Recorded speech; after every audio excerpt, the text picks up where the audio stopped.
मन में विचार किया कि युद्ध करने वाले कोई ब्राह्मण तो नहीं हो सकता। पूछते हैं आप कौन हैं? और ब्राह्मण का वेश धारण करके आए हैं, आप अपना परिचय दीजिए। कन्हैया ने कहा कि कोई और नहीं, तुम्हारे पुराने शत्रु द्वारिकाधीश श्री कृष्ण और मेरे दाएं में ब्राह्मण वेश में कोई और नहीं अर्जुन है और बाएं भीमसेन। जरासंध से कहा कि अब तुम चुन लो तुम्हें किससे युद्ध करना है।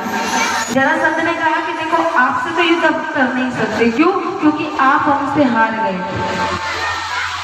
कन्हैया अर्जुन की तरफ देख करके कहते हैं 17 बार जब हमने हराया उसका कहीं नामो निशान नहीं, और 18वीं बार जब हमने वो युद्ध का मैदान ही छोड़ दिया तो कहते हैं कि मुझे हरा दिया।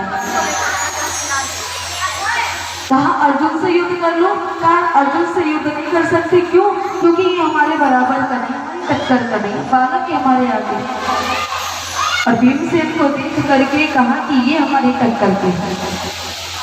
भीमसेन तो महाराज गर्व से फूल जाते, देखो कन्हैया को भी मना कर दिया और अर्जुन को भी मना कर दिया। कन्हैया कहते जाओ तो सही, पता चलेगा। और भीमसेन से युद्ध प्रारंभ होता है जरासंध का। महाराज युद्ध होते होते 15 दिन हो जाते हैं और भीमसेन की जो दशा है बड़ी दयनीय दशा है। प्रभु से कहते हैं प्रभु पहले ही बता देते तो हम पहले ही मना कर देते। कन्हैया कहते हैं तुम्हें भी तो बड़ा अहंकार हो गया था कि देखो हमें युद्ध के लिए इन्होंने चुना है।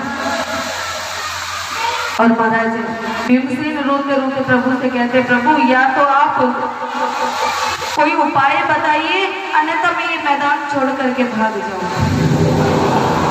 और युद्ध को पूरे 18 दिन होते हैं महाराज। मल्ल युद्ध चलता है जरासंध से। भगवान ने देखा ऐसे तो युद्ध बंद ही नहीं होगा, क्योंकि भीमसेन जैसे जरासंध को बीच से चीरते हैं और उसके शरीर को इधर उधर फेंकते हैं महाराज अलग अलग दिशा में, लेकिन वो आकर के जुड़ जाता है। क्यों? क्योंकि जरासंध का शरीर 2 भागों में उत्पन्न हुआ था। इसके शरीर के 2 टुकड़े थे जब ये इसने जन्म लिया, लेकिन एक जरा नाम की राक्षसी ने इस शरीर को जोड़ दिया, इसलिए इसका नाम पड़ा जरासंध। कन्हैया ने संकेत किया है भीमसेन की तरफ, एक तिनका उठाया, तिनके को बीच में से चीर करके और विपरीत दिशा में फेंक दिया।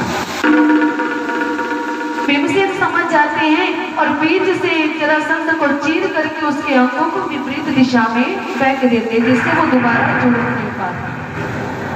और इस प्रकार जरासंध को जीत करके भगवान श्री कृष्ण भीमसेन और अर्जुन को साथ लेकर के आए और यज्ञ का आरंभ होता है। भगवान ने सभी को सेवा प्रदान की। द्रौपदी जी से कहा है कि भोजन परोसने की व्यवस्था आप करें।